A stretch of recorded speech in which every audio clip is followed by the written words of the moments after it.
चलिए, तो सब इंपॉर्टेंट टर्म्स की जब भी हम बात करते हैं तो इसके पहले के चैप्टर में जैसे तुमने कहा, हमने लास्ट क्या पढ़ा था, गिब्स एनर्जी चेंज और ई नॉट सेल में क्या रिलेशन है। ठीक है, हमने क्या जाना था उससे कि delta G not is always equal to minus N into F into E not cell, ये हमारा फाइनल था। तो उसके बाद में कुछ इंपॉर्टेंट टर्म्स हमको इस चैप्टर में पढ़ने पड़ेंगे और मुख्य रूप से 4 ही टर्म्स है, ठीक है ना। और 4 टर्म्स के मैं पहले नाम लिखता हूँ, आफ्टर दैट हम उसको एक्सप्लेन करेंगे विद फॉर्मूला। तो पहला टर्म है इसके अंदर जो अपन फिजिक्स में पढ़ते हैं, that is resistance. G resistance है, और रेजिस्टेंस के तुरंत बाद हमको पढ़ना पड़ता है रेजिस्टिविटी या फिर स्पेशल रेजिस्टेंस। स्पेशल या सॉरी स्पेसिफिक लेना, स्पेसिफिक रेजिस्टेंस। उसके बाद में हम लोग पढ़ते हैं कंडक्टेंस, और फोर्थ पढ़ते हैं हम लोग स्पेसिफिक कंडक्टेंस। Specific conductance. तो ये 4 टर्म्स हैं आपके सिलेबस में जो काफी इंपॉर्टेंट है। रेजिस्टेंस को हम जो सिंबल होता है रेजिस्टेंस का वो होता है कैपिटल आर। स्पेसिफिक रेजिस्टेंस जो होता है उसको अपन कहते हैं रो। दिस इज रो, RHO रो, ठीक है ना। कंडक्टेंस क्या होता है, सी। कई लोग सी भी बोलते हैं, कई लोग जी भी बोलते हैं, ध्यान रखना। कई जी भी बोलते हैं, कई सी भी बोलते हैं। अब सी क्यों नहीं बोलते, क्योंकि सी का मतलब होता है कॉन्सेंट्रेशन, तो सेम ना हो जाए इसलिए जी लिख देते हैं। और स्पेसिफिक कंडक्टेंस की बात करें तो ये होता है कप्पा, ठीक है। तो जब भी आप इसकी बात करोगे तो ये हो जाएगा रो, ठीक है। और जब आप इसकी बात करोगी ए की तो ये हो जाएगा आपका कप्पा। सॉरी नाम है दैट इज कप्पा। तो चारों क्या क्या चीजें वो अपन देख लेते हैं। तो पहले अपन बात करते हैं रेजिस्टेंस की। फिजिक्स में रेजिस्टेंस को कैसे डिफाइन किया जाता है। अब हम लोग ये चारों टर्म्स क्यों पढ़ रहे हैं, क्यों, क्योंकि हमने पढ़ा था गैल्वेनिक सेल, और गैल्वेनिक सेल के अंदर जब इलेक्ट्रॉन एनोड बाहर निकालता है तो किसके थ्रू जाता है, वायर के थ्रू जाता है ना। तो वायर के अंदर रेजिस्टेंस होना चाहिए, हर वायर का अपना कुछ ना कुछ रेजिस्टेंस होता है। जैसे का मतलब यह है कि इलेक्ट्रॉन के फ्लो को कंट्रोल करने वाला, कि भाई कितना जाएगा इलेक्ट्रॉन कितना नहीं जाएगा, ठीक है। और कंडक्टेंस का मतलब क्या होता है, कंडक्शन। किसका कंडक्शन, इलेक्ट्रॉन का, किसके थ्रू, वायर के थ्रू। तो वायर के थ्रू इलेक्ट्रॉन का कंडक्शन हो रहा है ना, वो एक प्लेस से दूसरे प्लेस की तरफ मूव कर रहा है, एनोड टू कैथोड जा रहा है वो, इसलिए हमको ये टर्म्स पढ़ने जरूरी है, ठीक है। तो रेजिस्टेंस की डेफिनेशन क्या है, मतलब कैसे इसको हम लोग डिफाइन करते हैं, इसकी सिंपल सा एक वो चलता है, रिलेशन चलता है, that is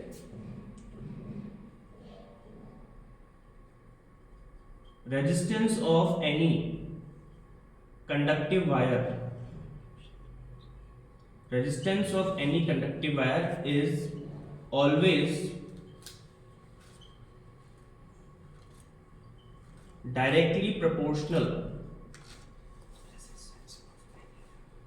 to its length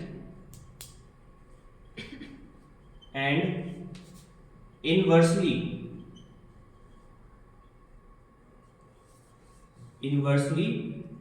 proportional to its area। बेट्स का मतलब क्या है, कंडक्टिव वायर। मतलब कंडक्टिव वायर का रेजिस्टेंस होगा, रेजिस्टेंस आप वायर में कैलकुलेट कर सकते हो, ठीक है ना। तो किसी भी कंडक्टिव वायर का रेजिस्टेंस हमेशा उसकी लेंथ के डायरेक्टली प्रोपोर्शनल होता है, वायर का लेंथ कितना लंबा है, ठीक है ना, और उसके एरिया के इनवर्सली प्रोपोर्शनल होता है। एरिया मतलब कितना मोटा वायर है, ठीक है। तो जब आप इसको मैथमेटिकली लिखोगे, मतलब क्या कहने का मतलब क्या है कि वायर की लेंथ जितनी ज्यादा बढ़ेगी जो रेजिस्टेंस है वो बढ़ता रहेगा, मतलब इलेक्ट्रॉन का फ्लो थोड़ा सा रुकता रहेगा, ठीक है। और वायर जितना ज्यादा मोटा होगा रेजिस्टेंस उतना ही कम हो जाएगा, मतलब एरिया पे क्या कर रहा है, इनवर्सली प्रोपोर्शनल है ना।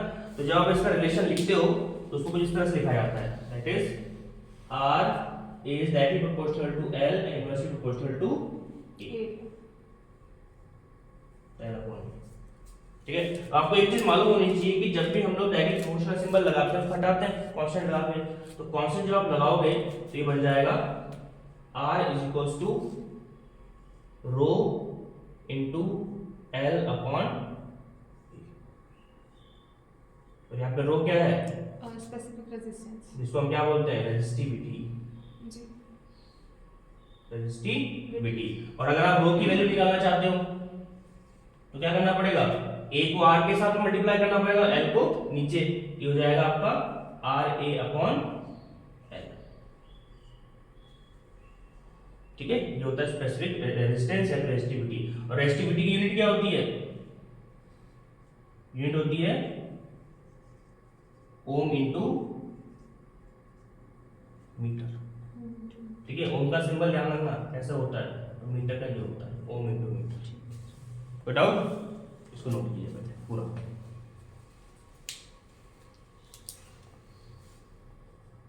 जी सर। देखो, तो स्पेसिफिक रेजिस्टेंस की जब भी आप बात करोगे तो ऑब्वियसली बात है क्या होता है, रो होता है ना। अब रो की डेफिनेशन मैंने पहले लिख दी है in the form of formula, यानी कि resistance into area of wire upon length of wire. Resistance, हाँ। भाई रेजिस्टेंस का तो रिलेशन है डायरेक्टली, तो आपको क्या लिखना है कि जब भी हम रो की बात करेंगे तो रो इज एक्चुअली यहाँ पे लिखोगे आप, rho is product of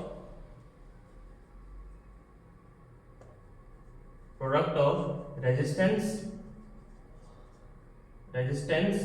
and area,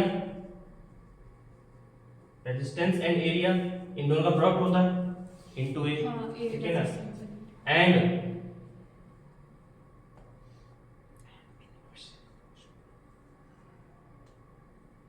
and ratio of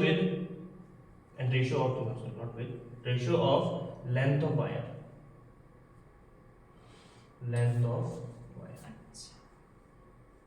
ठीक है।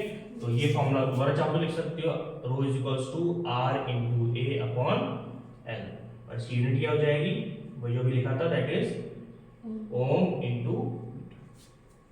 ठीक है, तो अब एक्चुअली में अगर आप रेजिस्टेंस पढ़ रहे हो तो आपको ये पढ़ना ही पड़ेगा। क्यों, क्योंकि इसको हटाते हैं हम लोग तो रो लगाते हैं, तो रो अगर लगा दिया तो रो पढ़ना पड़ेगा, है ना। तो both are correlate with each other, तो ये आप चाहो तो लिख लो उसको। फिर हम बात करते हैं कंडक्टेंस की।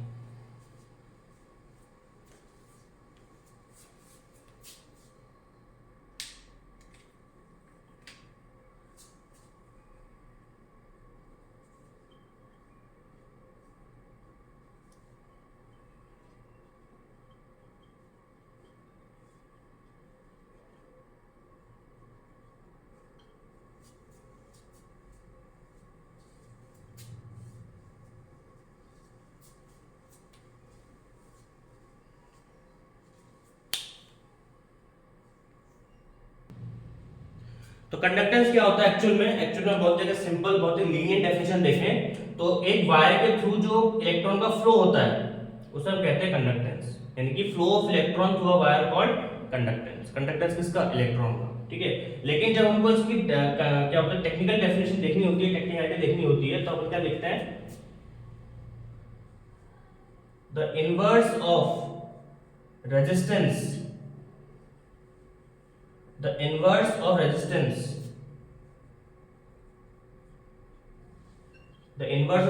is called conductance। यानी कि G का हम लोग कैसे लिख सकते हैं, G is always equal to 1 upon R। Inverse of resistance तो 1 अपॉन ही होगा, तो 1 अपॉन R इसके इक्वल होता है कंडक्टेंस G के। ठीक है ना, अब R की वैल्यू हमें पता है, ठीक है ना, तो we know that R is equals to rho L upon ए,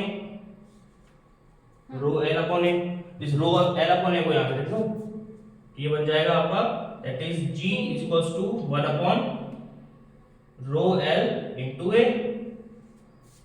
ये ऊपर गया ना, तो क्या बन गया formula, that is G is equals to A upon जी सर, रो इनटू एल। बना कि नहीं बना, ठीक है। ये है एक्चुअल में जी का फॉर्मूला, कंडक्टेंस निकालने का formula. If you have given the area of wire, length of wire and specific resistance या रेजिस्टिविटी, बात में आ गई। ठीक है, अब एक चीज और ध्यान रखो,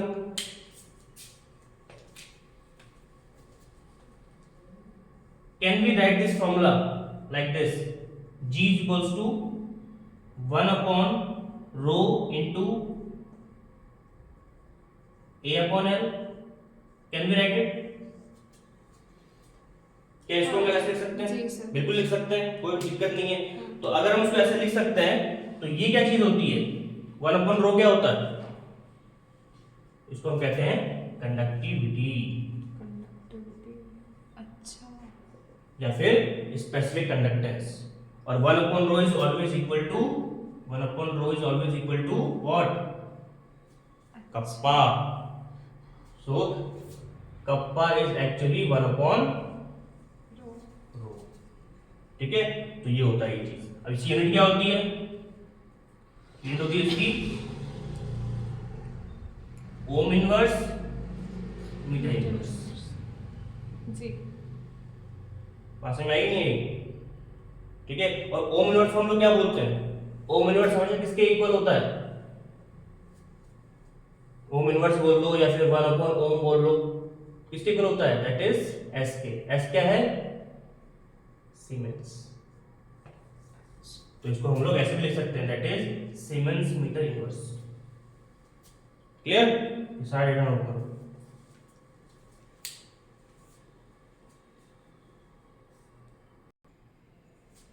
हाँ जी, तो इतना कुछ पढ़ने के बाद में जब हमने गैल्वेनिक सेल पढ़ लिया, हमने उसके रिलेशंस पढ़ लिए, हमने इलेक्ट्रिक पोटेंशियल निकालने का तरीका जब पढ़ लिया, तब ये सारी चीजें और निखर के आई। तो जब आपने केमिस्ट्री के अंदर सेल को घुसाई दिया है, इलेक्ट्रिक पोटेंशियल को घुसाई दिया है, जो कि फिजिक्स का भी पार्ट है, ठीक है, तो चलो इनका भी जवाब दो। तो इनका जवाब दिया गया कि क्या होती है, इनको अप्लाई कर सकते नहीं कर सकते, एप्लीकेबल है कि नहीं, तो देखो कि एप्लीकेबल है। ठीक है, तो जब रेजिस्टेंस हमको पता लग गया, स्पेसिफिक रेजिस्टेंस पता लग गया, कंडक्टेंस पता लग गया और स्पेसिफिक कंडक्टेंस पता लग गया, तब बाद में एक चीज और निकल के आई कि ये सारी चीजें तो उन चीजों के लिए है जब आपके पास एक नॉर्मल कंडीशन हो। लेकिन केमिस्ट्री के अंदर हम क्या करते हैं, हर चीज थोड़ी सी स्पेसिफाई कर देते हैं। जैसे कि आपने जब सेल बनाया था तब आपने सॉल्यूशन लिया था, आपने इलेक्ट्रोड लिया था, वो इलेक्ट्रोड एक सॉल्यूशन में डूबा हुआ था, तो उस सॉल्यूशन की कुछ ना कुछ कंसंट्रेशन होगी, कुछ ना कुछ कंसंट्रेशन होगी, कुछ ना मोलारिटी होगी उसकी, है ना। तो वो जो कंसंट्रेशन है उसका भी हम एक फिक्स अमाउंट लेते हैं कि वो 1 मोलर है कि 2 मोलर है, एवरीथिंग इज फिक्स्ड। तो जब हम सॉल्यूशन को मोल्स में डिफाइन करते हैं, हम जब केमिस्ट्री के जब पार्टिकल को कैलकुलेट करते हैं, जब फाइंड आउट करते हैं, अमाउंट जब कैलकुलेट करते हैं, तो मोल के टर्म में करते हैं। तो अगर हम मोल के टर्म में कर रहे हैं, ठीक है, तो ये बात मुझे बताइए कि इन चीजों को आप मोल में कैसे, मोल के साथ में कैसे कोरिलेट करोगे, ठीक है, तब जाके एक चीज बाहर निकल के आई और उसको हम कहते हैं मोलर कंडक्टिविटी। कि आपने कंडक्टेंस बता दिया, कंडक्टिविटी बता दी। स्पेसिफिक कंडक्टेंस का मतलब क्या होता है, कंडक्टिविटी भी होता है ना, इस चीज को भी लिख लो, लिख लिया ना, इसको हम लोग कंडक्टिविटी भी बोलते हैं। तो जब आप कंडक्टिविटी की बात कर ही रहे हो तो मुझे एक बात बताओ कि जब अपन सॉल्यूशन 1 मोलर मान ले लें, मान लीजिए हमारे पास सॉल्यूशन कैसा है, 1m है, 1m हमारे पास सॉल्यूशन है, तो फिर इसको अपन क्या बोलेंगे, फिर कंडक्टिविटी बोलेंगे, कुछ और बोलेंगे। तब ये बोला कि आप सॉल्यूशन ले रहे हो मोलर के टर्म में, ले रहे हो नहीं ले रहे हो, तो आप इसको मोलर कंडक्टिविटी बोलो। फिर एक टर्म निकल के आया हमारे सामने और वही टर्म हम आगे डिस्कस करेंगे, ठीक है। इसके बाद की चीज है वो मोलर कंडक्टिविटी। मोलर कंडक्टिविटी, डालिए हेडिंग मोलर कंडक्टिविटी।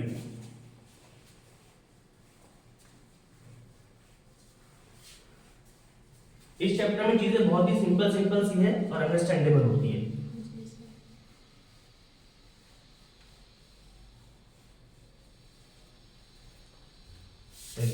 तो जो हमारे पास जो अगला टर्म है उसको अपन कहते हैं मोलर कंडक्टिविटी, मोलर कंडक्टिविटी। और जब एक टर्म बाहर निकल के आता है तो उसके सारे एंगल, सारे एस्पेक्ट बाहर निकल के आते हैं। इसका सिंबल क्या होगा, इसकी यूनिट क्या होगी, ठीक है, इसकी डेफिनेशन क्या होगी, फॉर्मूला क्या होगा, एवरीथिंग, ताकि हम उसको रिलेट कर सकें न्यूमेरिकल के साथ में, ठीक है। तो पहली चीज मैं आपको बताता हूं इसका सिंबल क्या होता है। जब हम इसके सिंबल की बात करते हैं तो इसका सिंबल होता है लैम्डा एम। ये लैम्डा होता है तो एम होता है, ठीक है, मतलब हमें मोलर कंडक्टिविटी को लैम्डा एम से रिप्रेजेंट किया हुआ है, ठीक है। इसकी डेफिनेशन क्या होती है, इसकी डेफिनेशन बताएगी, that is conductance in 1 mole of aqueous solution during electrochemical या फिर इलेक्ट्रो लाइटिक प्रोसेस। जब कोई केमिकल प्रोसेस हो रहा है उस टाइम पर 1 मोल एक्वस सॉल्यूशन के बीच में क्या कंडक्टेंस है? 1 मोल। ठीक है, इसलिए क्या बोलेंगे उसको हम लोग? Molar molar conductivity. ठीक है, इसका फॉर्मूला क्या होता है? तो इसका फॉर्मूला लिखा गया that is lambda M is equals to kappa into 1000 upon M. ये इसका फॉर्मूला लिखा गया। M मतलब मोलैरिटी। एम मतलब मोलैरिटी, दिस इज मोलैरिटी, ये आपकी मोलैरिटी है। के क्या है? अभी पढ़ा था, कप्पा वो कंडक्टिविटी, हाँ स्पेसिफिक हाँ स्पेसिफिक कंडक्टेंस या फिर कंडक्टिविटी। ठीक है, अब कप्पा चूंकि यहाँ पे यूज हो रहा है इसलिए मोलर कंडक्टिविटी। ठीक है ना, 1000 है और लैम्डा हम जानते हैं मोलर कंडक्टिविटी। ये तीन चीजें आपको लिखनी है। ठीक है, फिर इसकी यूनिट क्या हो जाएगी? तो इसकी यूनिट भी याद रखना, यूनिट इसकी होती है siemens metre square, siemens metre square mole inverse. ठीक है, अपॉन m भी तो कर सकते हैं। हाँ तो m का आ गया ना मोल इनवर्स। ठीक है, पूरा नोट पढ़ लो ये मोलर कंडक्टिविटी। चलिए, जब मोलर कंडक्टिविटी हमने पढ़ा, हमने इसका सिंबल देखा, हमने डेफिनेशन देखी, हमने फॉर्मूला देखा, यूनिट देख लिया अपन। ठीक है, तब बाद में जब और रिसर्च की गई तो ये पता लगा कि मोलर कंडक्टिविटी भी दो प्रकार की होती है। ठीक है ना, तो जब हम लोग मोलर कंडक्टिविटी की बात करते हैं उसकी दो कंडीशंस हैं। पहला, when a solution has some concentration, जब भी सॉल्यूशन का कुछ ना कुछ कंसंट्रेशन हो, तो कम हो या ज्यादा डजंट मैटर, कुछ ना कुछ होना चाहिए। और सेकंड कंडीशन क्या है? When concentration of solution is near to zero। Zero। पहली कंडीशन में सॉल्यूशन का कुछ कंसंट्रेशन होना चाहिए और दूसरी कंडीशन में कंसंट्रेशन तो है लेकिन वो नियर टू जीरो है। अच्छा। दो कंडीशन हो गई और दोनों कंडीशन मोलर कंडक्टिविटी निकल सकती है। ठीक है, बट दोनों का सिंबल अलग होगा। सिंबल अलग होगा। सिंबल मतलब ऐसा सिंबल। अच्छा। ठीक है ना, और सिंबल क्या होगा वही इंपॉर्टेंट है, वही एग्जाम में पूछते हैं कि अगर कुछ कंसंट्रेशन है तब तो सिंबल क्या होगा? दैट इज लैम्डा एम की पावर सी। ठीक है, और अगर नियर टू जीरो है तो लैम्डा एम की पावर जीरो। ठीक है, लैम्डा एम की पावर अगर जीरो है तो इसको अपन क्या बोलते हैं? इसको हम कहते हैं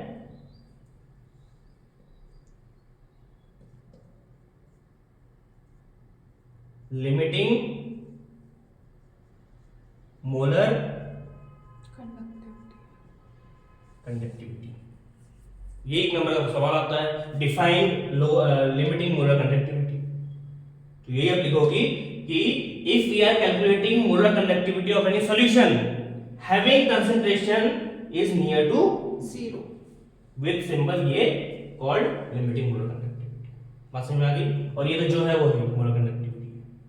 बात समझ में आ रही है? तो ये बहुत इंपॉर्टेंट चीज है, इसको नोट करो।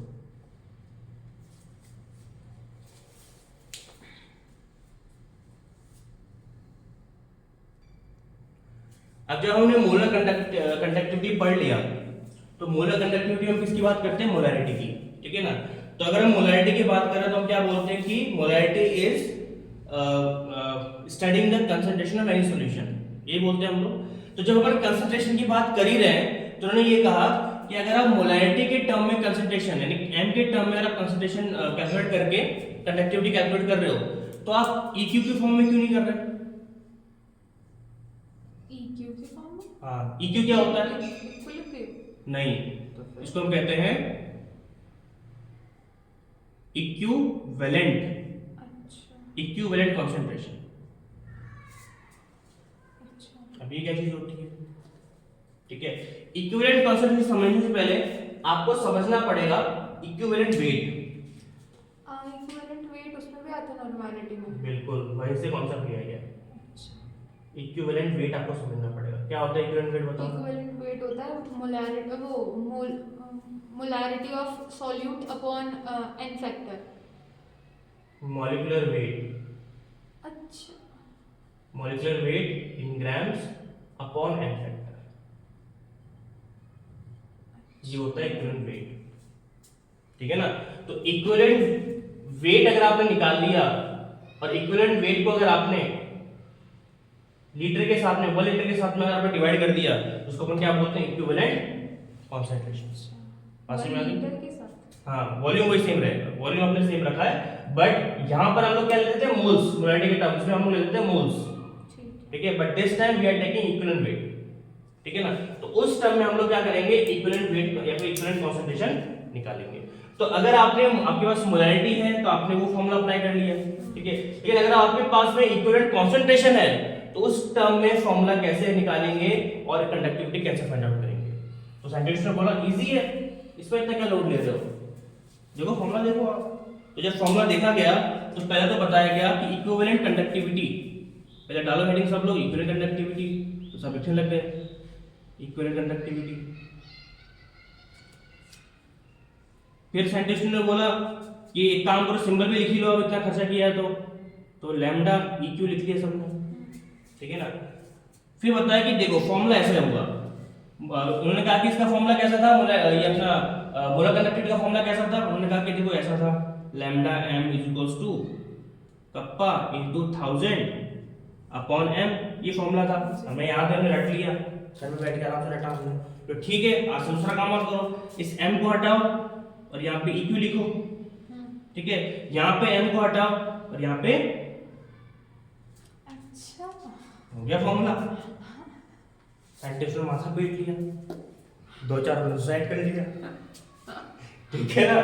तो मोलर कंडक्टिविटी और क्या बोलते हैं कंडक्टिविटी इज ऑलमोस्ट सिमिलर, बस यहाँ पे आपको लेना है मोलरिटी उस केस के अंदर, यहाँ पे लेना आपको इक्विवेलेंट कॉन्सेंट्रेशन किसी केस में, इक्विवेलेंट कंडक्टिविटी केस में। मतलब इक्विवेलेंट कांस्टेंट इक्विवेलेंट वेट ही होता है ना? हाँ, वेट जो अपन ऐसे निकालते हैं। ठीक है ना? किसके साथ में? रेशियो भी लेना है वॉल्यूम के साथ में, ध्यान रखना। तो ये लिखो, ये सब की वैल्यू आपको दी जाएगी, आपको सॉल्व करना है। इसको लिख लो, इक्विवेलेंट वेट अपॉन लीटर, फिर उसके बाद इक्विवेलेंट कंडक्टिविटी आएगा ना? इक्विवेलेंट कंडक्टिविटी आपने वो भी लिखा था ना? हाँ इक्विवेलेंट वेट अपॉन लीटर हाँ हो हाँ गया था। हाँ, तो इक्विवेलेंट वेट अपन वॉल्यूम लिखो ना। अच्छा, ठीक है।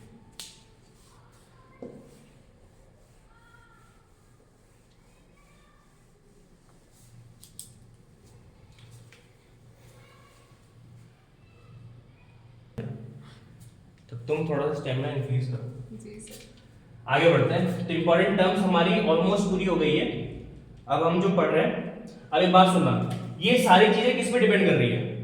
कि भाई हम लोगों ने रेजिस्टेंस पढ़ लिया, कंडक्टिविटी पढ़ ली, कंडक्टेंस पढ़ लिया, मोलर कंडक्टिविटी पढ़ ली और इक्विवेलेंट कंडक्टिविटी पढ़ ली, सब कुछ पढ़ लिया आपने। बट सवाल ये है कि कंडक्टिविटी हो कहां पे रही है? तब साइंटिस्ट ने बोला आप उसको देखो, सेल को देखो जो हमने बनाया था 2 बीकर वाला। तो सबने याद किया कि भाई कुछ इस तरह का था, 2 इलेक्ट्रोड थे, हमने उसको वायर से जोड़ा था, यहाँ पे वो लगाया था गैल्वेनोमीटर, इधर की थी एक, और फिर उसके बाद एक है ना, एक सॉल्ट ब्रिज था यहाँ पे। ठीक है, और ये सब इसमें डूबे हुए थे इनके सॉल्यूशन में। तो कंडक्टिविटी हो क्यों रही है, इसका सवाल पूछा गया कि व्हाई कंडक्टिविटी इज हैपनिंग। तो बोला गया कि भाई ये सॉल्यूशन तुमने डाला है ना, इसकी वजह से हो रही है। और ये सॉल्यूशन कैसा है? Aqueous solution. और सॉल्यूशन की नेचर की वजह से कंडक्टिविटी में फर्क पड़ता है। ठीक है, तब पूछेगा कैसे कैसे बताओ। तो इन्होंने कहा कि आप जब सॉल्यूशन बनाओगे, एक्वस सॉल्यूशन जब बनाओगे तो उसके अंदर ऑब्वियस सी बात है क्या डालोगे? इलेक्ट्रोलाइट डालोगे। क्या होता है electrolyte?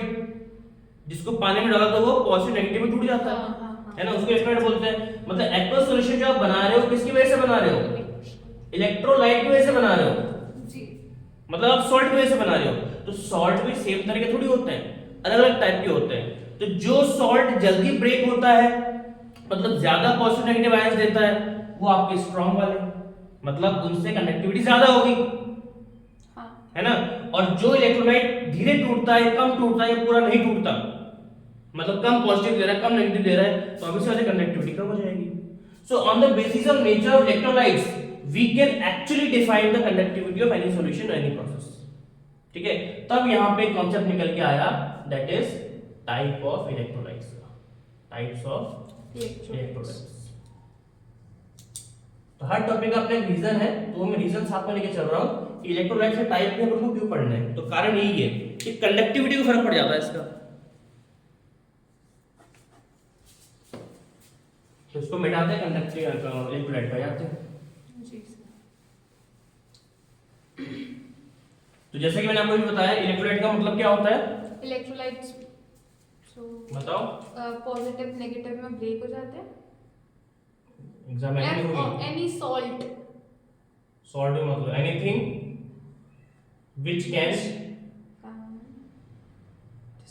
dissolve in water and produces positive and negative ions. ions. तो जो भी पॉजिटिव नेगेटिव आयंस प्रोड्यूस करते हैं उसको अपन क्या बोलते हैं, इलेक्ट्रोलाइट बोलते हैं. ठीक है ना. अब यहाँ पे हमको टाइप पढ़ना है, तो टाइप में कैसे पढ़ेंगे, on the basis of positive and negative ions production. मतलब पॉजिटिव और नेगेटिव आयंस को प्रोड्यूस करने के बिहाफ पर हम लोग इलेक्ट्रोलाइट को अलग अलग मतलब दो अलग अलग भागों में डिवाइड कर सकते हैं. इसके इलेक्ट्रोलाइट को अपन दो पार्ट्स में डिवाइड कर सकते हैं. कब, किस बिहाफ पर, कि वो कितने पॉजिटिव और नेगेटिव आयंस दे रहा है. ठीक है ना. तो इलेक्ट्रोलाइट जनरली दो टाइप के होते हैं. एक होता है स्ट्रॉन्ग इलेक्ट्रोलाइट्स और दूसरे होते हैं, बताओ, वीक इलेक्ट्रोलाइट्स. Weak electrolytes. ठीक है. स्ट्रॉन्ग का मतलब क्या हुआ, what do you mean bye strong, बताओ. जो ज्यादा पॉजिटिव एंड नेगेटिव आयंस दे रहे हो. easily dissolve in water, easily dissolve in water and produces high amount of positive and negative ions. and high amount of positive and negative ions. ions. ठीक है.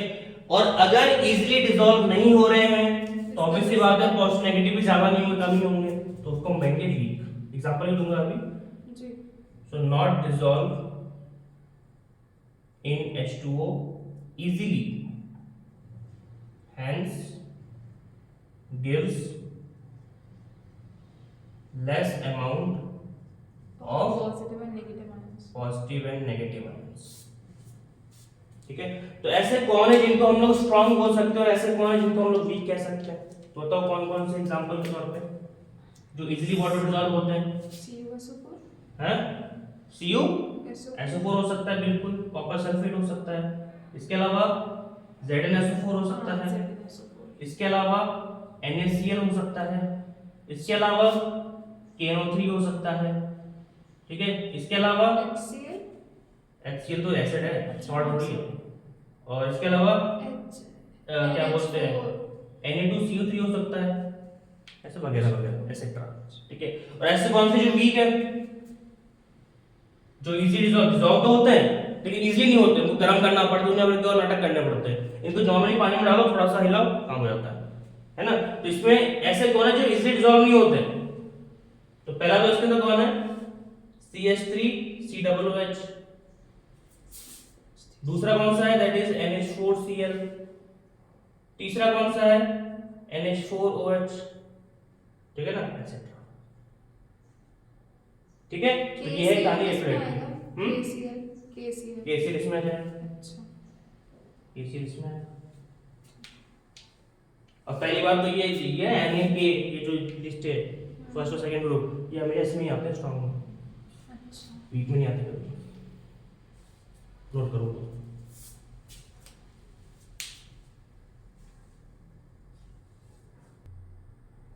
चलिए इसके बाद में जब हमने इलेक्ट्रोलाइट पढ़ लिया, पता लग गया कि इलेक्ट्रोलाइट दो टाइप के होते हैं, स्ट्रॉन्ग इलेक्ट्रोलाइट और वीक इलेक्ट्रोलाइट. तब ये देखा गया कि स्ट्रॉन्ग इलेक्ट्रोलाइट तो इजीली डिसॉल्व हो रहे हैं और पॉजिटिव नेगेटिव भी ज्यादा प्रोड्यूस कर रहे हैं, तो इनका स्टडी क्यों करें. अच्छा. ये तो हो रहा है ना, आप पानी में डालोगे डिसॉल्व हो जाएंगे, कंडक्शन शो कर देंगे। लेकिन रीजन क्या, किसके पीछे ढूंढते हैं, ये क्यों नहीं कर रहा? तो सब लोग आगे किस पे, वीक पे, कि भाई वीक इलेक्ट्रोलाइट भी इलेक्ट्रोलाइट ही तो है, लेकिन ये इजीली डिसॉल्व नहीं हो रहा, अगर हो भी रहा तो कम दे रहा है, ऐसा क्यों? या फिर इसको अपन वीक से स्ट्रॉन्ग में कैसे कन्वर्ट करें, या फिर अगर इसको हम लोग कन्वर्ट नहीं भी कर सकते तो क्या हम लोग इसके पॉजिटिव और नेगेटिव आयंस की संख्या को बढ़ा सकते हैं कि नहीं बढ़ा सकते? तो इस पे रिसर्च होती है। जो हो रहा है उसको होने दो, उस पर रिसर्च नहीं होती।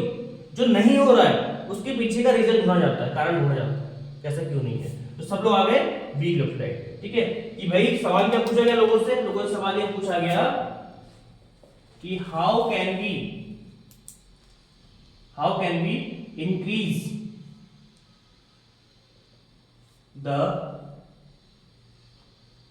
Production of positive and negative ions of weak electrolytes. तो ये सवाल साइंटिस्टों से पूछा गया, और जब ये सवाल पूछा गया तो फिर साइंटिस्ट अपने काम पे लग गए कि भाई सवाल तो सही है, वीक वाले को कैसे बढ़ाया जाए, क्योंकि स्ट्रॉन्ग वाले हो सकता है अगर अवेलेबल ना हो तो हम वीक से काम चला लेते हैं, या फिर हमारी नैतिक जिम्मेदारी है कि भाई वीक अगर हमारे पास है तो हम इसका रीजन ढूंढे कैसा क्यों कर रहा है और कैसे बढ़ाया जाए। तो इसका जिम्मा लिया किसने, इसका जिम्मा लिया एक साइंटिस्ट है, उनका नाम था कॉलराउश। सुना कभी नाम? नहीं सुना, कोई बात नहीं। कॉलराउश, और उन्होंने अपना फिर एक लॉ दिया, जिसको हम कहते हैं कॉलराउश लॉ, बहुत ही इंपॉर्टेंट है। इन्होंने वीक वाले इलेक्ट्रोलाइट में बहुत काम किया, और काम करने के बाद इस सवाल का आंसर दिया कि हम पॉजिटिव और नेगेटिव के आयंस को कैसे इंक्रीज कर सकते हैं, बढ़ा सकते हैं। ठीक है ना, तो कॉलराउश लॉ लिखो, हेडिंग यहाँ पे आंसर में लिख दो कॉलराउश लॉ, उसका एक स्टेटमेंट लिखो।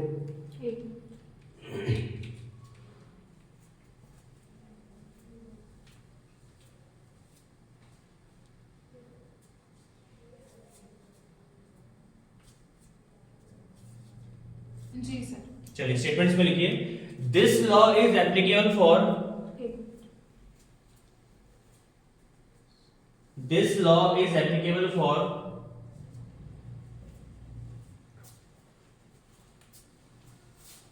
this law is applicable for weak electrolytes only, weak electrolytes only, and according to this law, and according to this law, according to this law, comma, at infinite dilution, at infinite dilution, infinite dilution, ionization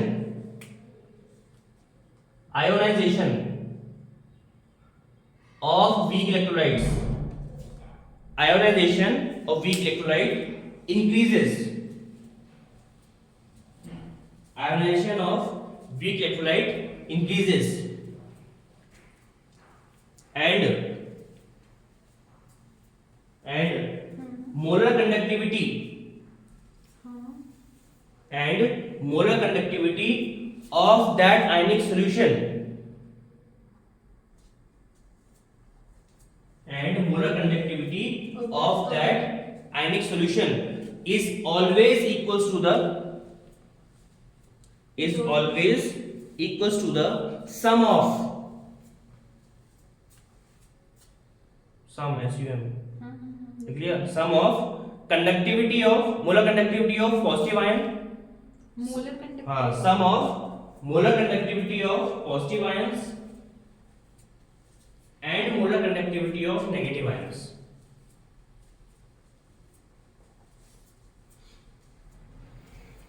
ji sir. ठीक है, ये बहुत important statement है, इसको जरूर आप याद रखना, आपको समझो। ठीक है, समझने वाली चीज क्या है पहली, कि अगर हमारे पास वीक इलेक्ट्रोलाइट, पहली चीज तो इसके लॉ के अंदर क्या है कि ये लॉ केवल किसके लिए है, वीक इलेक्ट्रोलाइट, केवल वीक इलेक्ट्रोलाइट के लिए ओनली। जी। दूसरी चीज, आप कैसे प्रोडक्शन को बढ़ा सकते हो, तो इनफाइनाइट डाइल्यूट करके। Now what do you mean bye infinite dilution? क्या होता है इनफाइनाइट डाइल्यूशन? सिंपल है, आपके पास मान लो एक बकेट है। जी। बकेट जानते हो ना, नहाने वाला बकेट। इसको नहीं पता, ठीक है, ये बकेट है मान लो। ये बकेट है, ठीक है। अभी पूरा लबालब पानी से भरा हुआ है, एक चुटकी नमक डाल दिया इसके अंदर, इसे हम कहते हैं इनफाइनाइट डाइल्यूशन। अच्छा। सॉल्यूट इतना सा 1 ग्राम के आसपास, पानी लिया तुमने 10 केजी, 20 केजी, 100 केजी, अच्छा ऐसे। ठीक है ना। मतलब एक बहुत ज्यादा अमाउंट के सॉल्वेंट के अंदर आपने थोड़ा सा सॉल्यूट लिया है, उसको हम कहते हैं इनफाइनाइट डाइल्यूट करना। मतलब यार एक काम करो, बकेट को पूरा खाली कर दो, एक चुटकी नमक, ठीक है, चला दो, नल चला दो, फिर बाल्टी भर जाएगी, इनफाइनाइट डाइल्यूशन हो जाएगा। समझे कि नहीं कॉन्सेप्ट क्या होता है इनफाइनाइट डाइल्यूशन क्या होता है? मतलब उसको जो सोल्यूशन है उसको बहुत ज्यादा डाइल्यूट कर दिया। हाँ, पानी मिलाए जा रहे जबरदस्ती उसमें, अच्छा। ठीक है। और जितना पानी मिलाएंगे ना, तो पानी क्या करता है, पानी एक्चुअली अगर आपके पास सॉल्ट है ए और बी, तो बीच के बॉन्ड को तोड़ता है, अच्छा। और बॉन्ड तोड़ेगा तो ऑब्वियसली बात है पॉजिटिव नेगेटिव आयंस मिलेंगे नहीं मिलेंगे। ये तरीका था जिसका कॉर्डोस का, कि वीक इलेक्ट्रोलाइट तुम्हें अगर पॉजिटिव नेगेटिव नहीं दे रहा तो पानी डालो उसके अंदर, जितना पानी डालोगे उतनी बढ़ेगी कंडक्टिविटी। तो इनफाइनाइट डाइल्यूशन का जो कांसेप्ट था उन्होंने दिया था, ठीक है। पहली दूसरी चीज ये, तीसरी चीज क्या थी कि इनफाइनाइट डाइल्यूट करने के बाद में जो सॉल्यूशन आपको मिलेगा उसमें आपको क्या निकालना है, इसका निकालना है मोलर कंडक्टिविटी। हाँ, मोलर। इसका मतलब क्या आता है, इन्फिनिटी का सिंबल है ये। इन्फिनिटी का मतलब क्या होता है, इनफाइनाइट डाइल्यूशन। हाँ हाँ हाँ हाँ। तो you are actually calculating the molar conductivity at infinite dilution. पहले करने का मतलब क्या है, क्या? पहले करने का मतलब क्या है, इनफाइनाइट डाइल्यूट करने के पहले मोलर कंडक्टिविटी निकालने का मतलब क्या है, जब आपको पॉजिटिव नेगेटिव आयन से नहीं मिल रहा है ना। तो if you want to calculate molar conductivity of all the positive negative ions, you have to do infinite dilution. Is that clear? So infinite dilution करने के बाद में जब आप मोलर कंडक्टिविटी निकालोगे तो हमेशा किसके इक्वल आएगी,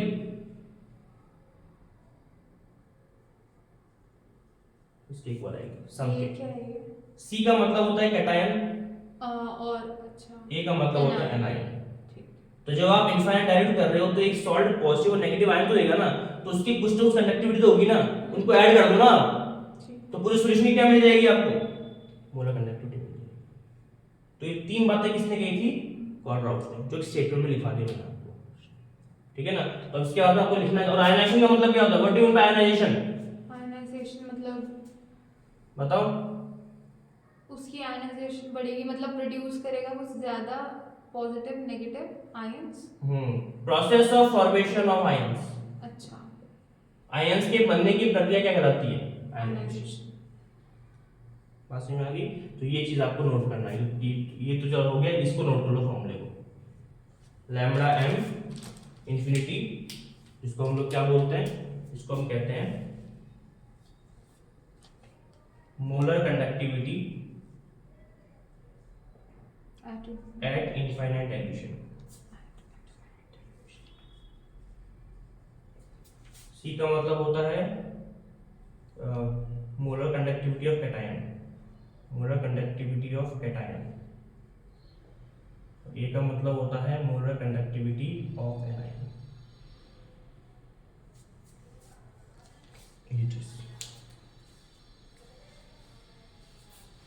ये यहाँ पर कॉर्डराउस लॉ।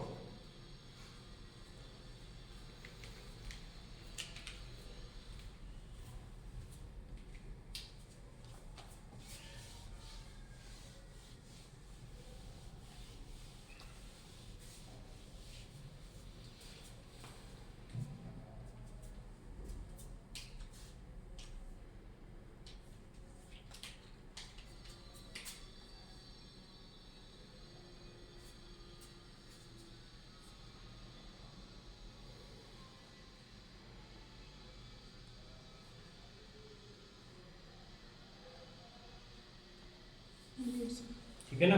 चलिए, जब कोलराउस ने अपनी थ्योरी दे दी और थ्योरी देने के बाद ये बताया कि जब अपन इनफाइनाइट डाइल्यूशन करेंगे तो हम एक्चुअली वीक इलेक्ट्रोलाइट में से पॉजिटिव और नेगेटिव को ज्यादा बाहर निकाल सकते हैं। ये बात किसने कहा था? कोलराउस ने कहा था, ठीक है ना। तो जब उसने ये बोला कि we can actually ionize a salt, a weak electrolyte, weak salt at infinite dilution, तब ये बोला कि आप आयोनाइजेशन को अगर डिफाइन कर ही रहे हो तो हम एक बात हमारी सुनो, सवाल हमारा सुनो। सवाल क्या है कि अगर आपने आयोनाइजेशन किया तो आयोनाइजेशन करने का मतलब क्या है कि सॉल्ट डिसोसिएट हो रहा है, सॉल्ट अपने आप को तोड़ रहा है, किसमें? पॉजिटिव और नेगेटिव में। तो जब भी कोई सॉल्ट, जब भी कोई कंपाउंड अपने आप को पॉजिटिव नेगेटिव में ब्रेक करता है तो हम लोग उसका हमेशा क्या निकालते हैं? के निकालते हैं उसका। के क्या होता है? ये पढ़ा था हमने। के होता है हमारा अच्छा इक्विलिब्रियम कांस्टेंट। इक्विलिब्रियम कांस्टेंट होता है, ठीक है। और साइंटिस्ट द्वारा ये भी कहा गया कि आप ये भी जानते होंगे कि जब भी हम वीक इलेक्ट्रोलाइट की बात करते हैं तो वीक इलेक्ट्रोलाइट हमेशा, weak electrolyte always establishes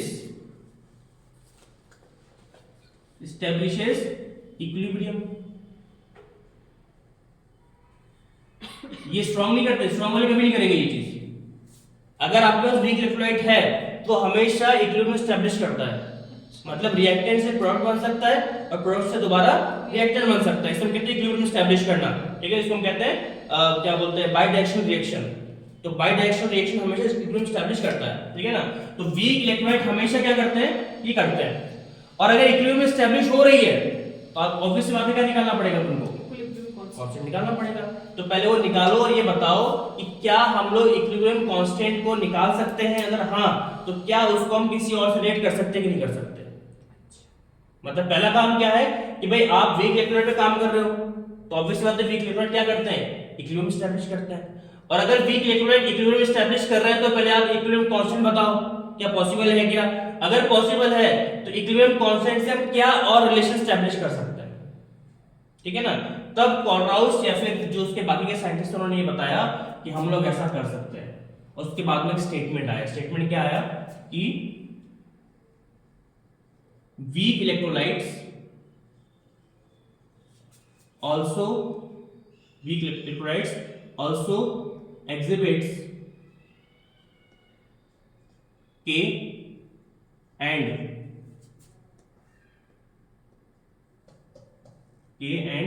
alpha. K and alpha. Now what do you mean by K and what do you mean by alpha? इन दोनों की हम लोग बात करेंगे।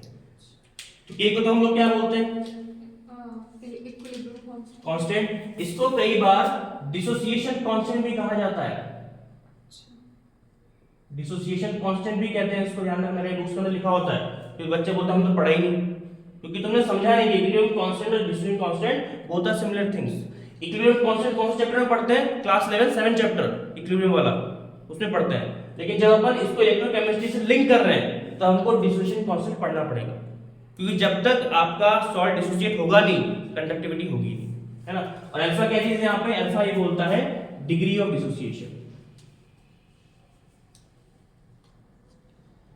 डिग्री ऑफ डिसोसिएशन, ठीक है। तो अब इन दोनों में क्या रिलेशन है, कैसे निकालेंगे वो अपन देखते हैं। पहले सब तुम नोट करो, उसके बाद में अपने शब्दों में पूरा पूरा समझ में आ गया ना? ये चीज नोट करो, काफी इंपॉर्टेंट है।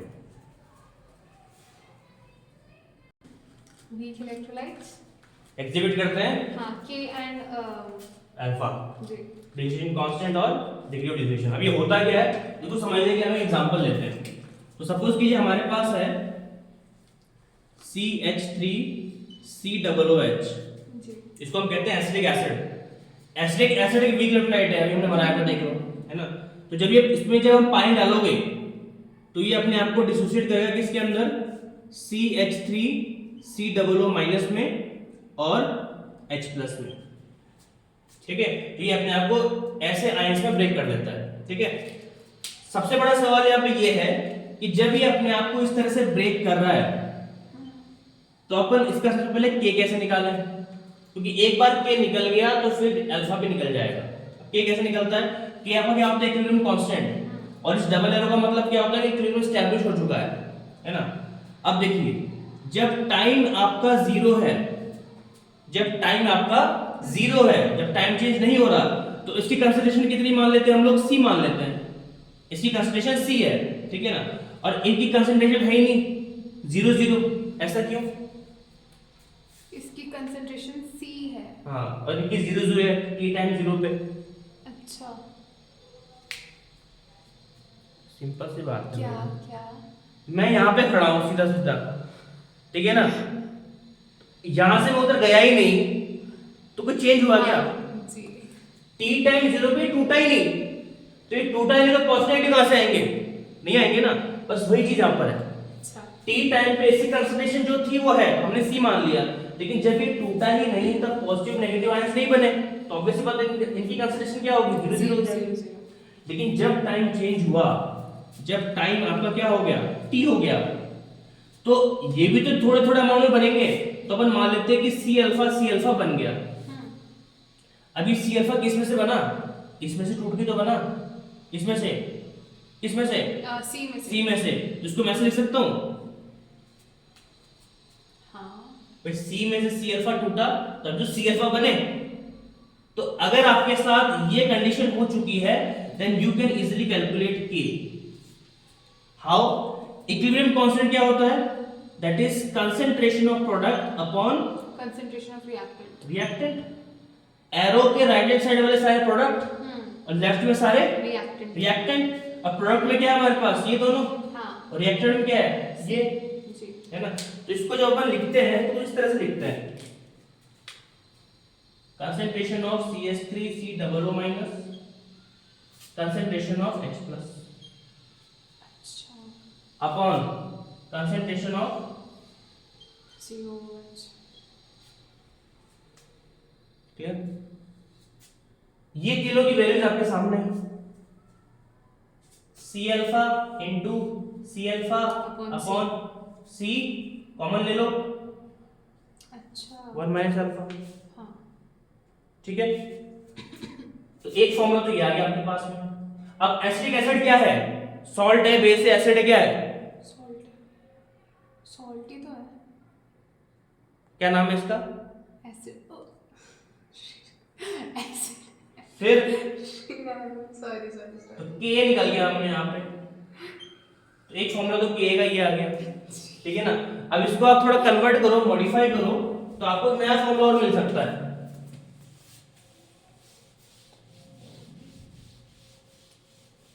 यहाँ तो फॉर्मूला समझ में आएगी नहीं जी सर। कि जो हमारे पास डेटा था हमने वो डाल दिया हमारे प्रीवियस नॉलेज के हिसाब से। अपन प्रीवियसली ये चीज जानते हैं, इक्विलिब्रियम कांस्टेंट ऐसे निकालते हैं। बात समझ में आ गई? ठीक है। अब यहाँ पे दो कंडीशन है, कंडीशन 1 और कंडीशन 2। कंडीशन 1 में हमने क्या माना कि अल्फा जो है ना वो 1 से बहुत छोटा है, यानी कि alpha is very very very very very very less than 1, ये हमने अज्यूम किया है। सेकंड कंडीशन हमने क्या बोला कि alpha is not very very very very less than 1। अच्छा, पहले वाले में है एक से बहुत ही छोटा है और दूसरे वाले में छोटा नहीं है, ठीक है।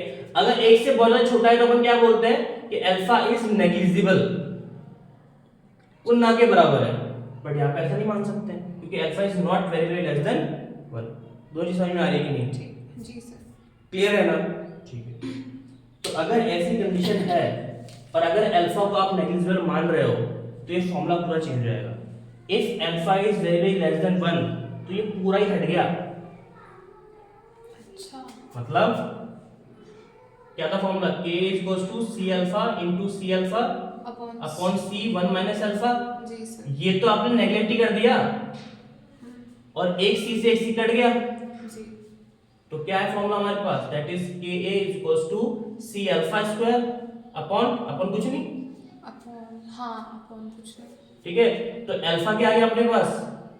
Alpha is equals to k upon c whole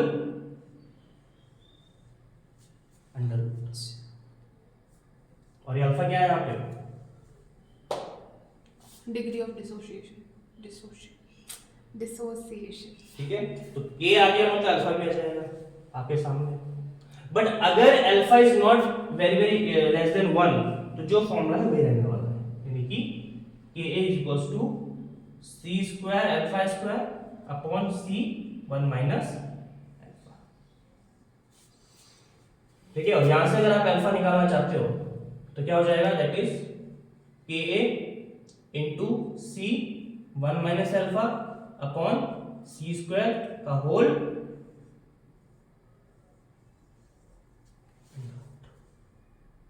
तो जब नेग्लिजिबल है तब ये छोटा सा फॉर्मूला रहेगा, जब नेग्लिजिबल नहीं है तो ये बड़ा सा फॉर्मूला है।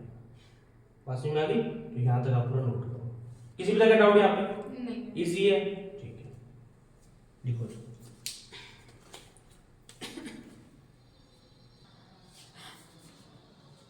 चलिए मिटा दे इसको। जी सर। एक छोटा सा नोट है, नोट लिखिएगा। जी। नोट इसमें लिखिए, degree of dissociation is also, degree of dissociation यानी कि alpha is also related to the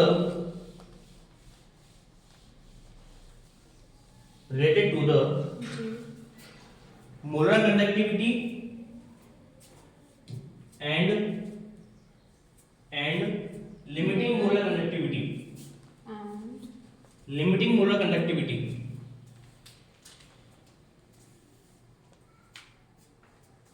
in a following way,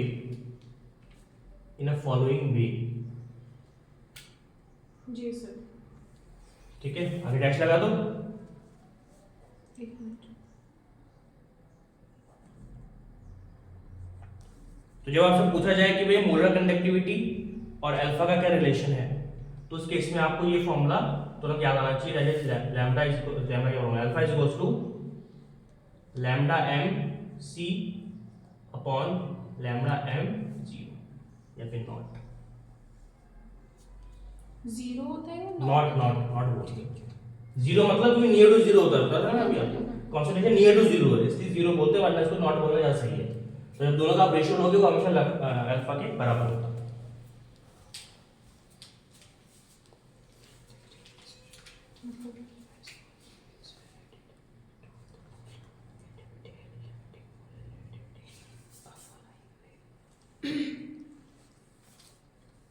आगे बढ़े? जी सर। चलिए next topic very important, that is electrolysis.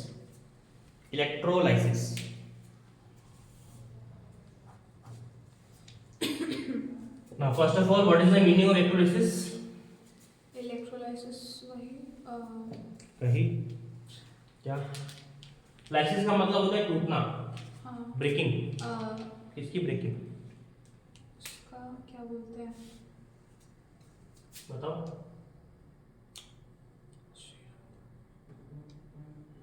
Breaking of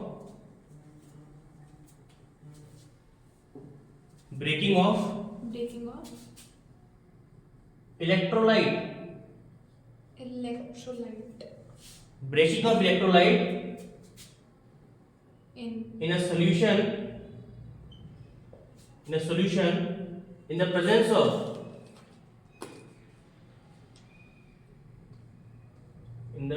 of what? Electricity.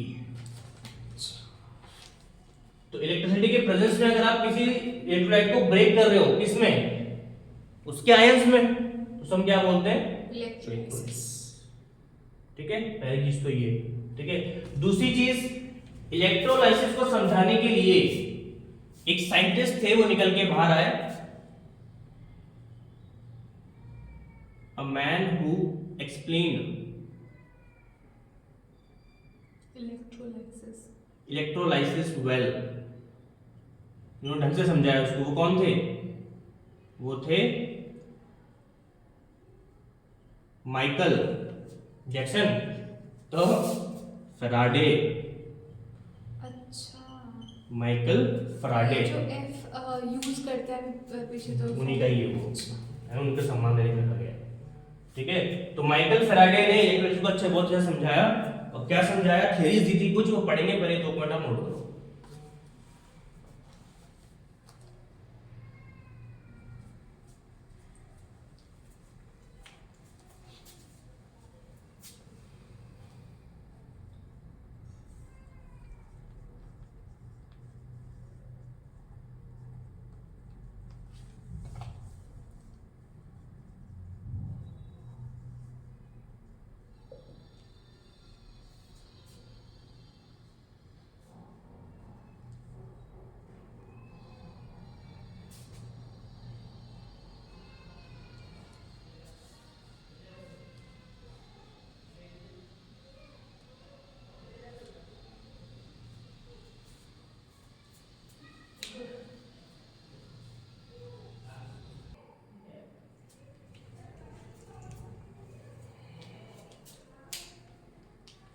Electrolysis. Ji sir. ठीक है। अब first law क्या बोलता है? फर्स्ट लॉ ये बोलता है कि सपोज कीजिए आपके पास एक बीकर है ना, अज्यूम कर लीजिए कि आपके पास एक बीकर है। उस बीकर के अंदर आपने, एक ही बीकर के अंदर आपने दो इलेक्ट्रोड्स डालकर डाल रखे हैं, एनोड और कैथोड। एनोड और कैथोड, और ये दोनों डूबे हुए हैं किसी एक इलेक्ट्रोलाइटिक सॉल्यूशन के अंदर। जी। कुछ भी हो सकता है वो, उसमें ये डिप्ड है, डूबे हुए हैं दोनों के दोनों। ठीक है। और दोनों को आपने जोड़ रखा है किससे? एक तो की के साथ में और एक पावर सोर्स यानी कि बैटरी के साथ में। जी। एक सर्किट पूरा है, प्रोसेस चल रहा है, इलेक्ट्रोलिसिस हो रहा है।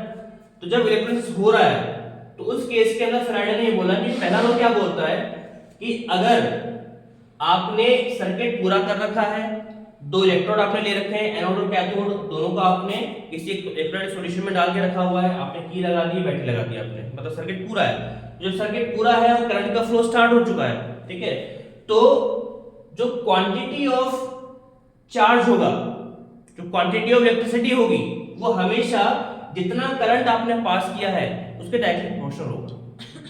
भैया बैटरी से क्या पास कर रहे हो? करंट ही तो पास कर रहे हो ना। तो जब बैटरी से जब सर्किट में करंट पास कर रहे हो तो उसका अमाउंट इस पूरे प्रोसेस के अंदर जो अमाउंट ऑफ इलेक्ट्रिसिटी है उसके डायरेक्टली प्रोपोर्शनल होगा जो आप पास कर रहे हो। ठीक है ना? लिखो, स्टेटमेंट लिखो, फिर मैथमेटिकल वो लिखेंगे इसमें। इसमें लिखिए, this law states that this law states that during an electrolysis process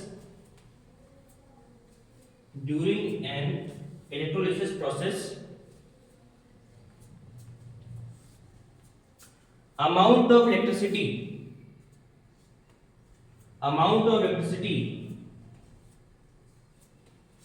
ji. passed in this process is always directly proportional to the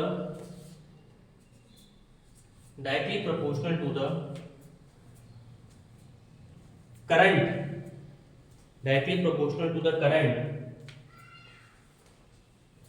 passed in this chemical change. पास या पासिंग इन? passing ठीक है, passing in this chemical change at a particular time. Chemical change at a particular time. हाँ, at a particular time.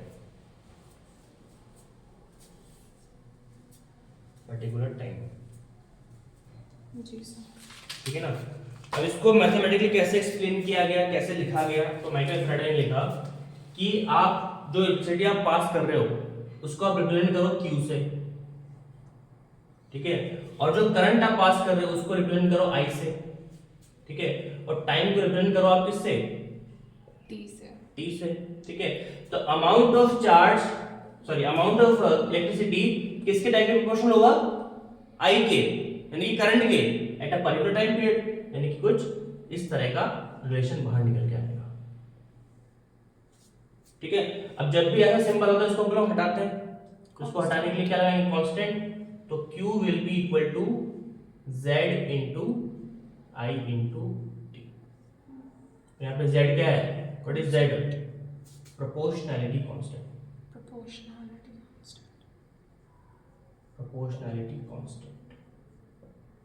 ठीक है। और if current कितना पास किया आपने?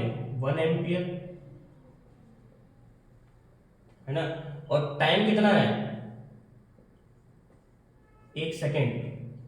तो Q हमेशा किसके बराबर होगा? ये सेकंड के हिसाब से लेते हैं इसमें? हाँ, सेकेंड के हिसाब से। मिनट दिया हुआ सेकंड में कन्वर्ट करो, ठीक है ना। तो अगर आपने 1 सेकंड में केवल 1 ही एम्पियर प्रोवाइड किया है तो Q हमेशा किसके बराबर होगा? Z के बराबर होगा। ये था फैराडे का फर्स्ट लॉ। तो स्टेटमेंट के बाद में ये सारी चीजें नोट करो।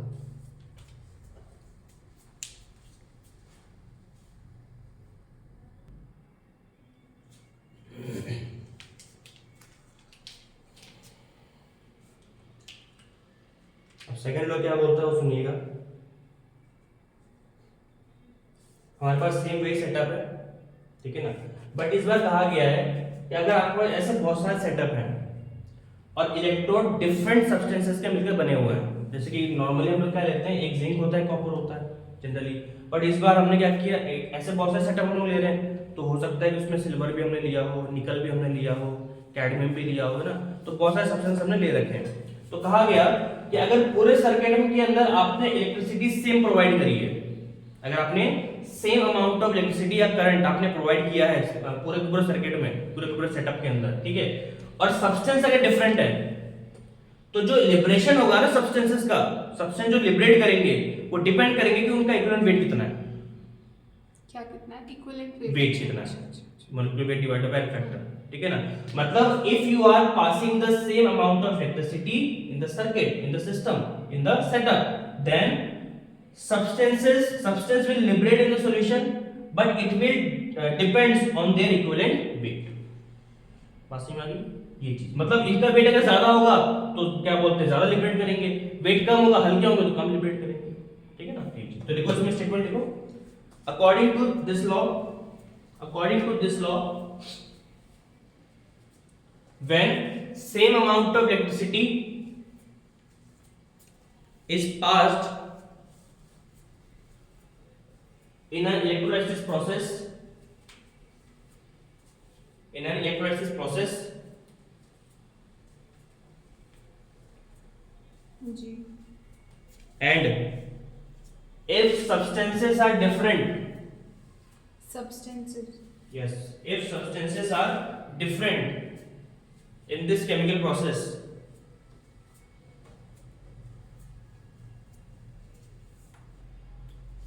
then amount of substances,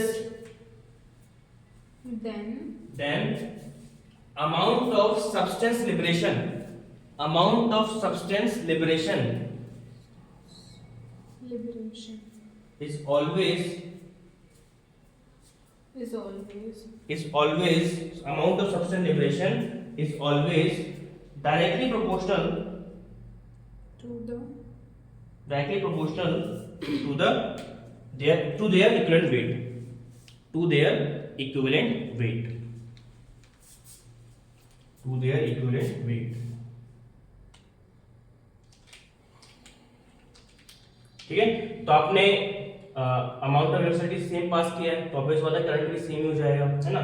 तो उस केस के अंदर सेकंड लॉ किसमें डिफरेंस क्रिएट करता है, वेट और इक्विवेलेंट वेट के अंदर, और ये कहा गया कि V1 और E1 is always equals to the V क्या बोला, W1 upon E1 is always equals to the W2 upon E2। ये E क्या है? अच्छा, इक्विवेलेंट वेट।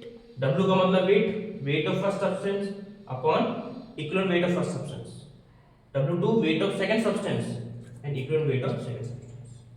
तो ये एक्चुअली में रिलेशन है वेट और इक्विवेलेंट वेट का, ठीक है, क्योंकि चार्ज और करंट तो सब सेम ही है, तो उसमें रिलेशन नहीं होगा। तो ये तो ठीक है, ठीक है, नोट करो। एक बार फिर से वाला ये समझा दो। फिर से वाला ये है कि अगर आपने same amount of electricity pass किया है, तो ऑब्वियसली बात है कि इलेक्ट्रोड्स क्या होते हैं, अपने सब्सटेंसेस अमाउंट रिलीज करते रहते हैं सॉल्यूशन के अंदर, ठीक है ना। तो कितना रिलीज करेंगे डिपेंड करेगा कि उनका इक्विवेलेंट वेट कितना है, इक्विवेलेंट वेट के अनुसार उनका वेट आएगा जो लिबरेट होगा सॉल्यूशन में, ठीक है ना।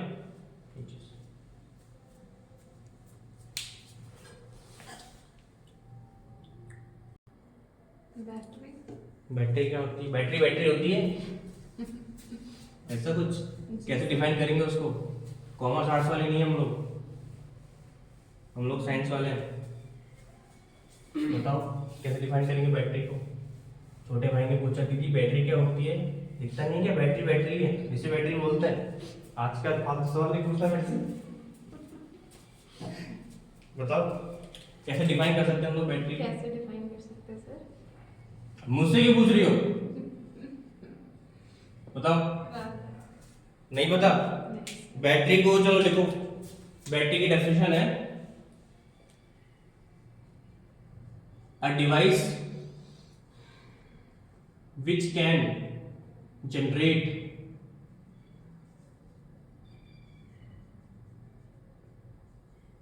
electrical energy by the chemical reaction. अच्छा। ठीक है, तो किसी केमिकल रिएक्शन के थ्रू अगर कोई भी डिवाइस इलेक्ट्रिकल एनर्जी प्रोवाइड कर रहा है, जनरेट कर रहा है, तो ऐसे डिवाइस को हम लोग कहते हैं बैटरी। समझे, ये होती है बैटरी।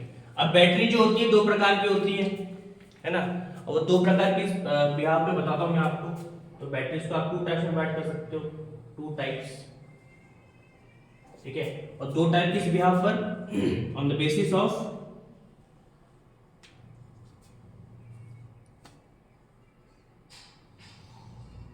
रिचार्जेबिलिटी,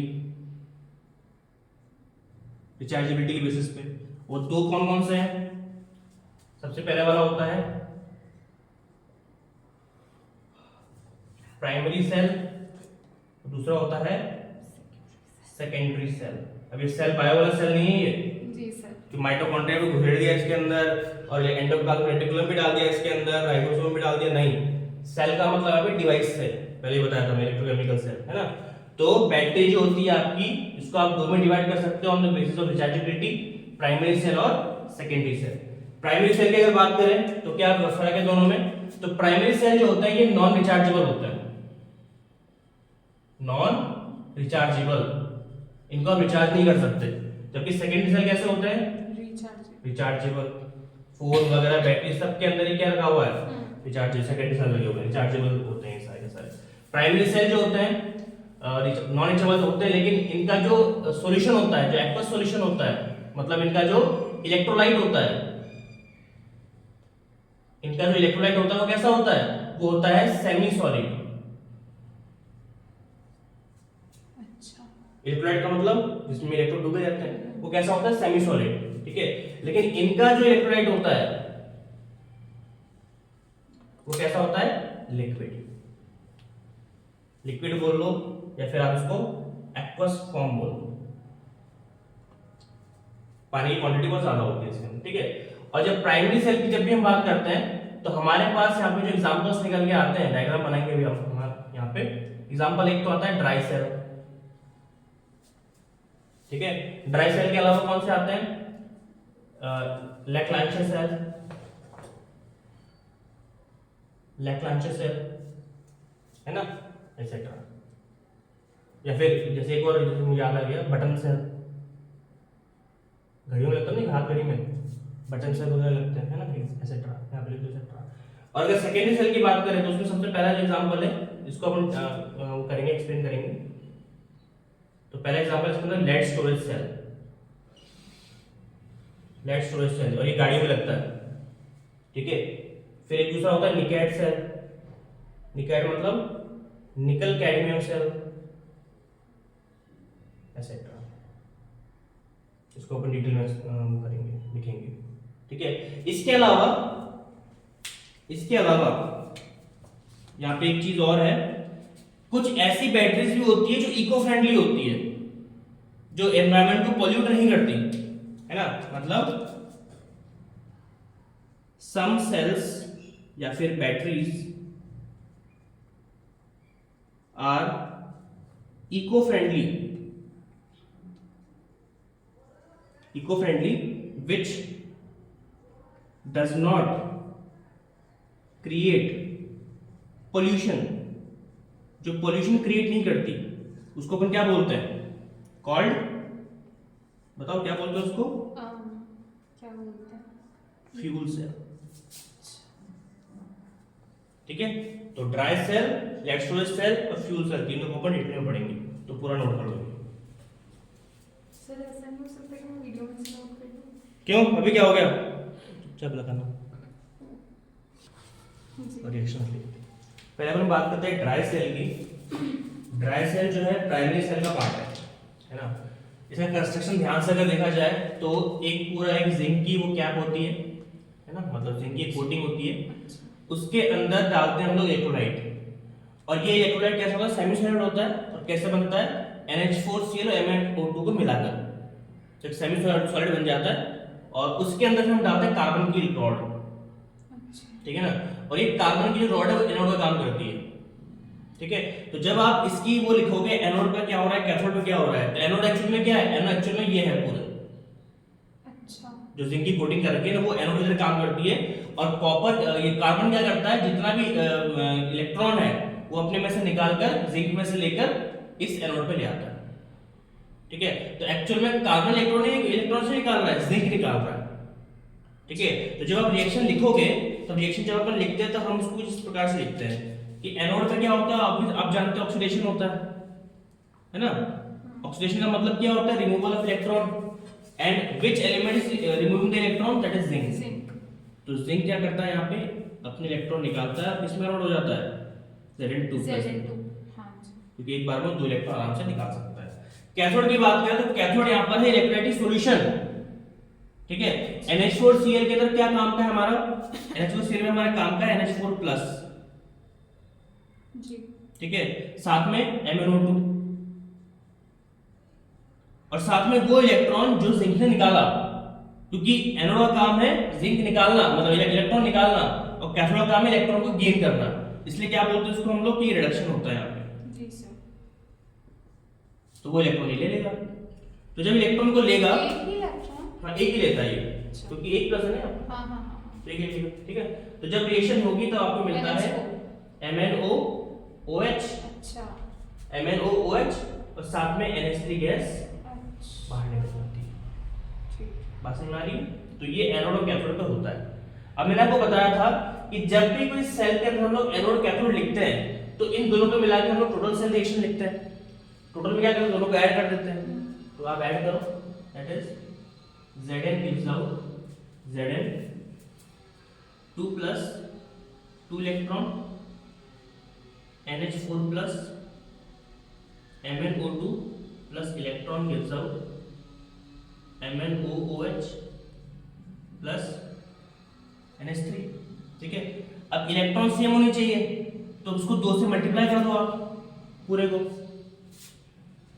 भाई सेम इलेक्ट्रॉन तो कटेंगे ना, और कोई कटने लायक तो बचा नहीं यहाँ पे, तो 2 से हमने जब मल्टीप्लाई किया इसको तो ये मिला अपन को।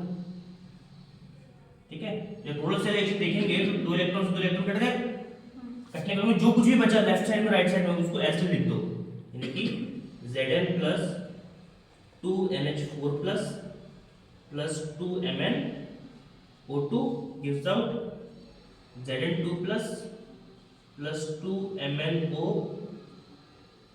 MnOOH plus 2 NH3। ये है ड्राई सेल के अंदर। ठीक है, अब इस पे देखो, एनोड कौन है यहाँ पे, पीबी होगा। ठीक है, एनोड यहाँ पे पीबी होता है, कैथोड यहाँ पे PbO2 होता है, लेड डाइऑक्साइड बोलते हैं इसको, पीबी का मतलब है लेड।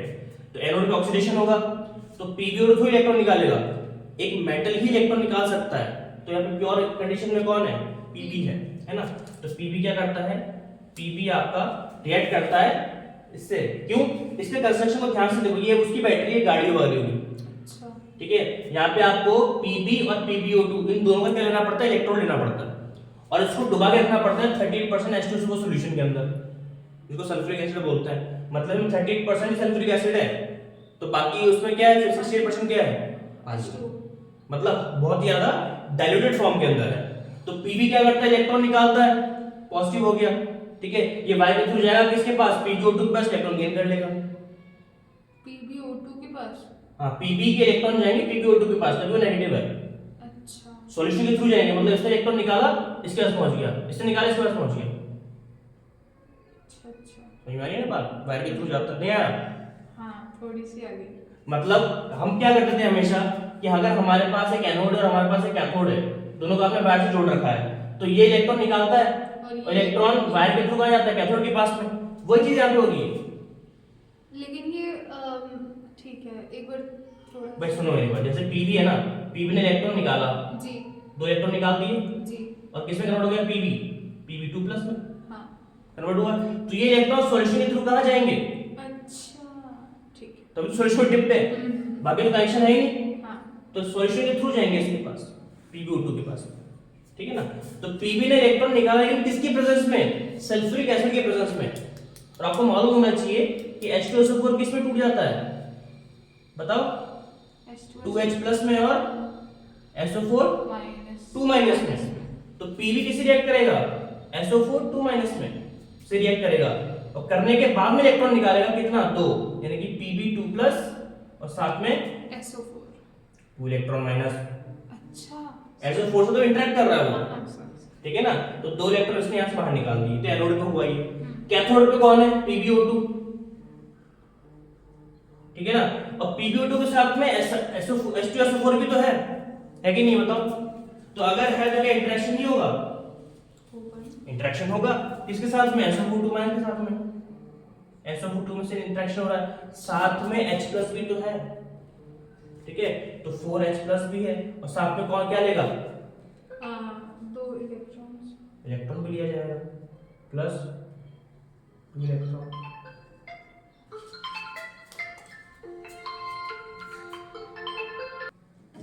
ठीक है ना? तो मैं कह रहा हूं कि PbO2 जो है वो भी सल्फ्यूरिक एसिड में डूबा हुआ है, तो SO4 2 माइनस साथ में 4H प्लस और इलेक्ट्रॉन किसका लिया इसने? एनोड का। तो जब ऐसा हुआ तो ये कन्वर्ट हो गया PbSO4 के अंदर, ठीक है? और ये भी PbSO4 में कन्वर्ट होता है, PbSO4 में ये भी कन्वर्ट होता है, तब जाके इलेक्ट्रॉन निकलते हैं। केवल Pb2 प्लस नहीं, क्योंकि Pb2 प्लस अगर हो गया तो SO4 इंटरेक्ट नहीं करेगा उसके साथ। Pb के पास 2 प्लस चार्ज है, SO4 के साथ 2 माइनस चार्ज है, तो इंटरेक्ट करेंगे, बस बॉन्डिंग हो जाएगी PbSO4। यहाँ भी PbSO4। अब देखो ये आपस में क्या बना लेंगे? दैट इज H2O, 2H2 बना देंगे। बात समझ में आ गई? क्योंकि ऑक्सीजन भी तो है यहाँ पे, हाइड्रोजन भी ऑक्सीजन भी है, H2 बनेगा। तो जब आप टोटल सेल रिएक्शन लिखोगे तो 2 इलेक्ट्रॉन कट गए और जो कुछ भी बचा उसको लिख दो, that is Pb plus PbO2 plus SO4 2 है, हाइड्रोजन 4 है, तो 4 हाइड्रोजन 2 SO4 2 माइनस क्या बनाएंगे मिलके? ये 2H2SO4। PbSO4 भी 2 है, जी सर, तो 2 PbSO4 और साथ में 2H2। ये हो गया आपकी फाइनल रिएक्शन, ठीक है? जिसको हम लोग और क्या बोलते हैं? इसको हम कहते हैं डिस्चार्जिंग प्रोसेस।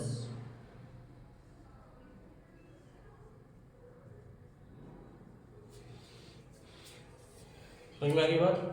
इसका उल्टा कर दोगे तो रिचार्जिंग हो जाएगा। दो नोट कर लो बेटा, करो।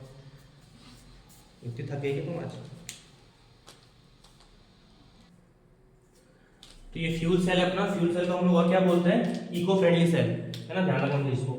अगर कंस्ट्रक्शन देखें तो मतलब ये काफी ज्यादा एक्सपेंसिव आता है, क्योंकि इससे पोल्यूशन बिल्कुल नहीं होता, क्योंकि इसका जो बाय प्रोडक्ट बनता है वो भी क्या बनता है? वाटर बनता है, जिसको आप प्योरीफाई करके वापस यूज में ले सकते हो। इसमें होता क्या है कि एक तरह डिवाइस है जहां पर राइट हैंड साइड से, सॉरी लेफ्ट हैंड साइड से, इसको आप इस पास रखोगे ना ऐसे, तो ये तो लेफ्ट हैंड साइड से H2 पास करते हैं और राइट हैंड साइड से O2 पास करते हैं। जिस तरफ से H2 पास करते हैं कहते हैं कि वहां पर होता है आपका एनोड,